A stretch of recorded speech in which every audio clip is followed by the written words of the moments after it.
Hi, we are Tutorial 3 Group 4. These days, the Consumer Guarantees Act is an important piece of legislation for business. It is mostly important to people who want to entering the world of business. It places significant obligations on retailers, manufacturers, and service providers, including importers and distributors. So, people who want to start their own business and other consumers should understand about what Consumer Guarantees Act is. So question 1. Who does CGA applies to? Consumer Guarantee Act applies to producers, sellers, and consumers, but mostly focused on consumers. So, what is the meaning of consumer? Consumer means a person who acquires from a supplier goods or services of a kind ordinarily required for personal, domestic, or household use or consumption, and does not acquire the goods or services or hold himself or herself out as acquiring the goods or services for the purpose of resupplying them in trade or consuming them in the course of a process of production or manufacture.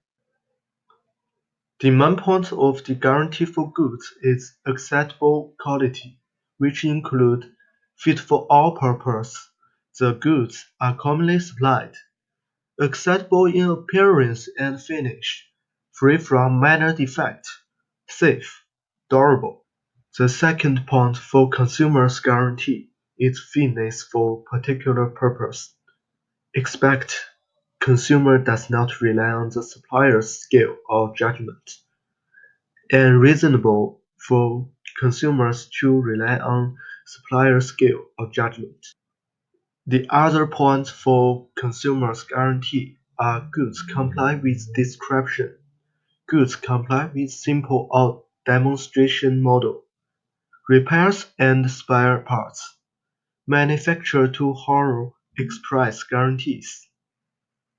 The last point of guarantees for goods is remedies. It mentions that if the failure can be fixed, fix it.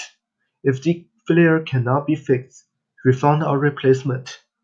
If the defect is a substantial factor, refund or replacement regardless. Now, let's talk about the guarantees for service. First of all, reasonable care and skill. Second, fitness of particular purpose. Third, time of completion. Fourth, price.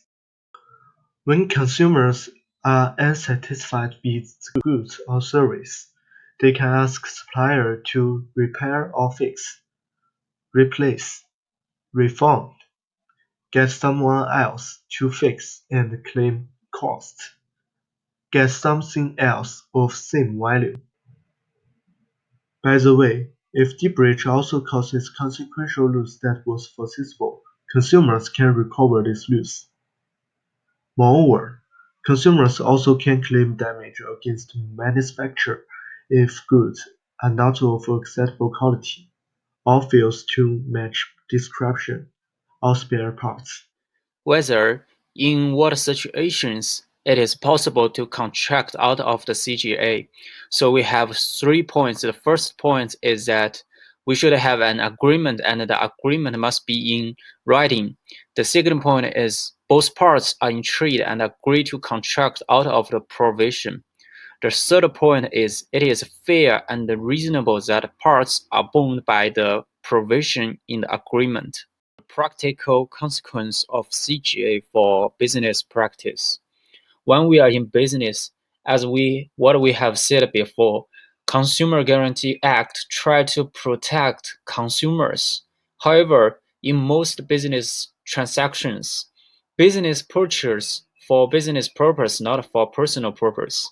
So in most situations, the CGA cannot protect the business. But in a few cases, some business may also purchase things for personal purpose. Once the purchase satisfies 3 conditions, normally purchased from suppliers and for personal domestic use, the business can be a consumer and the CGA will protect this business.